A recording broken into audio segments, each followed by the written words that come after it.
Students, welcome back to my channel Bansal biology. आज के video में हम क्रोमोसोमल बेंडिंग के बारे में देखने वाले हैं guys. So let's get started with the lecture guys. अगर हम क्रोमोसोम बेंडिंग के बारे में समझने की कोशिश करें तो क्या होता है, बैंड अगर हम यहाँ पर देखें तो क्या होता है कि पूरा हमारे पास एक स्ट्रक्चर है, उसमें हमें कुछ तो बैंड दिख रहा है। यानी कि इन सिंपल लैंग्वेज में क्या बोल सकती हूँ, डार्क और फिर व्हाइट, फिर यहाँ पर डार्क और फिर यहाँ पर क्या प्रेजेंट है, व्हाइट बैंड प्रेजेंट है। तो क्रोमोसोम बैंडिंग में क्या होता है, लाइट और डार्क रीजन्स होते हैं लेंथ ऑफ क्रोमोसोम पे। अब वो खुद से तो डार्क और लाइट होते नहीं है।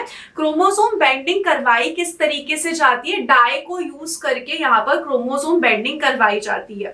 क्रोमोसोम बेंडिंग हमें यहाँ पर हेल्प किस में करेगी, यहाँ पे हमें एडजेसेंट बैंड्स को डिस्टिंग्विश करने में मदद करेगी। एक डार्क बैंड होगा, फिर एक लाइट, फिर एक डार्क, फिर एक लाइट, तो ये हमें हेल्प करेगा। ये हमें बहुत सारी चीजों में हेल्प कर सकता है, जैसे कि अगर क्रोमोसोम का समझो कोई डिलीशन हुआ है तो डिलीशन चेक करने में भी हेल्प कर सकता है।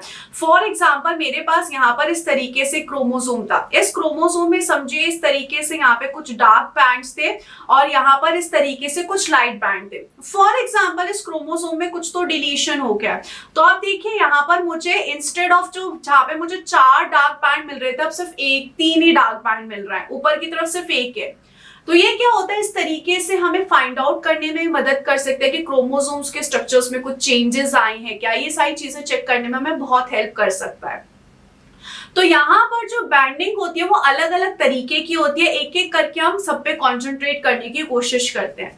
सबसे पहले अगर जो बैंडिंग होती है उसको हम यहाँ पर क्या बोलते हैं, जी बैंडिंग सबसे पहले बोला जाता है। देखते हैं जी बैंडिंग जो होता है, इसका नाम कहाँ से आता है, जिम्सा स्टेन से आता है। जिम्सा स्टेन जो होती है 2 स्टेन को मिला के बनी होती है, कैटायनिक डाई भी होती है और उसमें एनायनिक डाई भी होती है, दोनों को मिला के यहाँ पर जिम्सा को बनाया जाता है।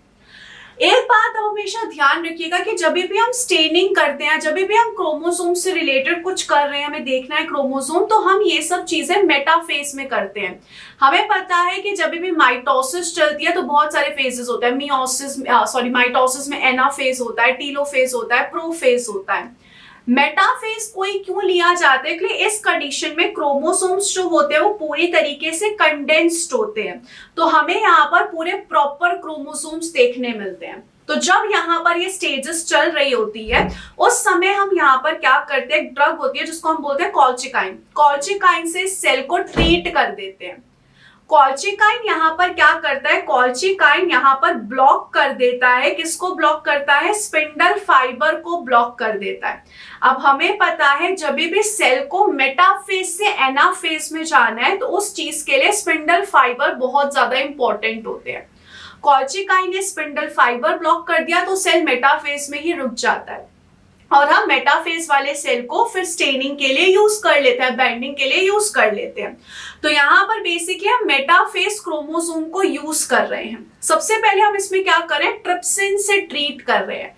ट्रिप्सिन क्या होता है कि एंजाइम होता है जिसका काम बेसिकली प्रोटीन्स को तोड़ने का होता है, डिग्रेड करने का होता है।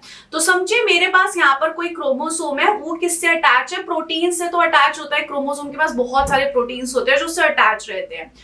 तो ये ट्रिप्सिन उन प्रोटीन्स का हाइड्रोलाइसिस करेगा और उसके बाद हम यहाँ पर ट्रिप्सिन के बाद ऐड करेंगे जिम्सा स्टेन को। अब जिम्सा स्टेन जो है वो AT हिस्सा, यानी कि हमें पता है 4 न्यूक्लियोटाइड्स होते हैं डीएनए में, ATGC। जिम्सा बेसिकली किसके साथ जाके अच्छे से बाइंड करेगा, AT रिच रीजन के साथ जाके बाइंड करेगा और वो हिस्सा डार्क पर्पल कलर का दिखेगा। अगर हम क्रोमोसोम देखें तो क्रोमोसोम में 2 हिस्से होते हैं, एक तो होता है हेटेरोक्रोमैटिन हिस्सा और एक होता है यूक्रोमैटिन हिस्सा। हेटेरोक्रोमैटिन ऐसा हिस्सा होता है जो बहुत ज्यादा कॉम्पैक्ट होता है, जिसमें जीन्स जो होते हैं वो ऑफ कंडीशन में रहते हैं। तो इस कंडीशन में हेटेरोक्रोमैटिन जो होता है वो AT रिच होता है और जिम्सा जो है वो AT रिच हिस्से से जाके बाइंड करता है। तो जो हेटेरोक्रोमैटिन वाला हिस्सा होगा वो डार्क कलर का दिखेगा, क्योंकि वहां पर जिम्सा स्टेन बहुत अच्छे से लिया गया। वहीं जो यूक्रोमैटिन वाला हिस्सा होता है, जो GC रिच होता है, जो कि बहुत एक्टिव होता है, वहां पर जिम्सा स्टेन कम आएगा, तो उसमें लाइट कलर का बैंड दिखेगा। तो इस वजह से आपको dark light, dark light, dark light colour के बैंड्स दिखेंगे। ये दोनों ही इमेजेस जो है जिम्सा स्टेनिंग की है, जी बैंडिंग जिसको हम कहते हैं। यहाँ पर आप देख सकते हैं टीलोमियर से लेकर सेंट्रोमियर तक यहाँ पर बैंडिंग का नंबर भी दिया हुआ है। तो ये यहाँ पर क्या होते हैं, नंबरिंग होती है। अब कुछ भी लॉस हुआ तो वो बैंड आपको दिखेगा नहीं। अगर डिलीशन वगैरह होता है, ट्रांसलोकेशन होता है, तो वो एक बैंड जो होगा मिस होगा। तो इस तरीके से बेसिकली जिम्सा स्टेनिंग किया जाता है, डाई यूज की जाती है, जिम्सा स्टेन को यूज किया जाता है। एटी रिच रीजन में जो जिम्सा स्टेन है वो अच्छे से स्टेन कर पाता है as compare to GC rich region. दूसरी अगर हम स्टेनिंग की तरफ चलें तो दूसरी स्टेनिंग का नाम होता है, दूसरे बैंड्स का नाम होता है क्यू बैंडिंग। इसमें हम क्यूनाक्राइन जो मस्टर्ड स्टेन होता है इसको यूज किया जाता है और अल्ट्रा वायलेट लाइट के प्रेजेंस में इसको देखा जाता है। बहुत सेम है ये जी जो हमने बैंडिंग की थी उससे ज्यादा बहुत सेम है। इसमें यहाँ पर क्या किया जाता है, ये जो स्टेन है ये भी सेम यहाँ पर क्या करता है, एटी रिच रीजन से ज्यादा बाइंडिंग करता है। बाइंडिंग तो बोथ से कर सकता है, एटी से भी और जीसी पे। इसलिए एटी वाला जो हिस्सा होता है वो यहाँ पर फ्लोरोसेंस कॉम्प्लेक्स जो है वो बना पाता है। तो जब हम यहाँ पर अल्ट्रा वायलेट लाइट डालेंगे इस क्रोमोसोम के ऊपर तो एटी हिस्सा जो होता है वो बहुत अच्छे से फ्लोरोसेंस शो करेगा हमें। तो यहाँ पर सेम हिस्सा है जो एटी रिच हिस्सा होता है, हेटेरोक्रोमैटिन में ज्यादा होता है तो वहां पर हमें ज्यादा फ्लोरोसेंस दिखेंगे और बाकी का जो हिस्सा है वो हमें लाइटर बैंड की तरह दिखेगा। तो इस तरीके से क्यू बैंडिंग बेसिकली की जाती है। तीसरी बैंडिंग की तरफ अगर हम यहाँ पर चलते हैं तो तीसरी बैंडिंग का नाम होता है आर बैंडिंग। आर बैंडिंग का नाम आर बैंडिंग इसलिए रखा गया है क्योंकि वो रिवर्स बैंडिंग है। किसका रिवर्स है, जिम्सा का रिवर्स होता है ये। इसमें भी हम सेम जिम्सा डाई यूज करते हैं लेकिन इसी के साथ साथ हॉट फॉस्फेट बफर को भी यूज किया जाता है। तो पहले क्रोमोसोम को हॉट फॉस्फेट बफर से ट्रीट किया जाता है, फिर जिम्सा डाई को यूज किया जाता है। इस कंडीशन में यहाँ पर हॉट फॉस्फेट बफर डालने की वजह से जो यहाँ पर 80 हिस्से होते हैं उसमें जो बॉन्ड्स होते हैं वो जल्दी ब्रेक होते हैं। तो यहाँ पर जो 80 रिच हिस्सा होता है वो यहाँ पर लाइटली कलर्ड होता है, वहीं जीसी रिच हिस्सा जो होता है वो डार्कली कलर्ड होता है। 80 रिच हिस्से जो है वो हेटेरोक्रोमैटिन है तो उसमें बहुत सारे प्रोटीन्स भी अटैच रहते हैं तो वो इतना ज्यादा अवेलेबल नहीं होता इस डाई के लिए, स्टेनिंग के लिए।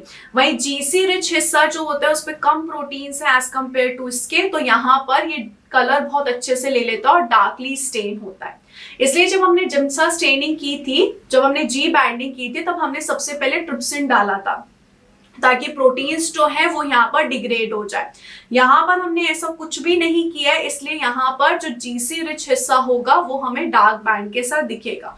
तो एक कंप्लीट उल्टा होता है जी बैंडिंग के। फोर्थ अगर हम स्टेनिंग देखें तो फोर्थ स्टेनिंग को सी स्टेनिंग या टी बैंडिंग कहा जाता है।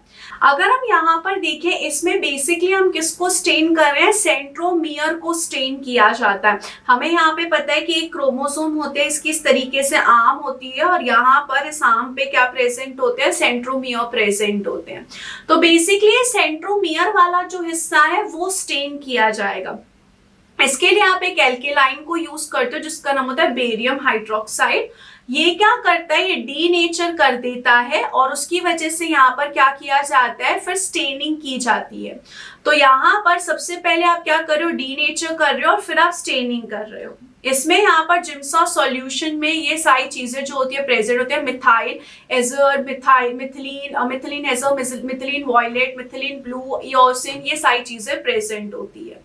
तो बेसिकली यहाँ पर क्या होता है, जो हेटेरोक्रोमैटिन वाला हिस्सा है, स्पेशली जो सेंट्रोमियर वाला हिस्सा है, वो यहाँ पर बहुत ज्यादा स्टेन होता है compare to the rest of the following. अगर हम यहाँ पर देखें, आप देख भी सकते हो कि ये जो बाइंडिंग होती है इसको कहाँ कहाँ यूज किया जाता है। जैसे कि क्यू बाइंडिंग जो है वो यहाँ पर बाइंड करती है 80 स्पेसिफिक हिस्से में और यहाँ पर रेप्टाइल्स, बर्ड्स, मैमल्स, इन सब पे स्टडी की गई है इसको यूज करके। जी बाइंडिंग में यहाँ पर क्या होता है, फिश, एम्फीबिया, रेप्टाइल्स, बर्ड्स और मैमल्स में स्टडी हुई है। आर बाइंडिंग मैमल्स में स्टडी होती है। सी बाइंडिंग प्लांट्स और बर्ड्स में स्टडी हुई है। तो ये सारी यहाँ पर स्टेनिंग है और इन सबके बेसिक टेक्निक क्या है वो भी आप देख सकते हैं।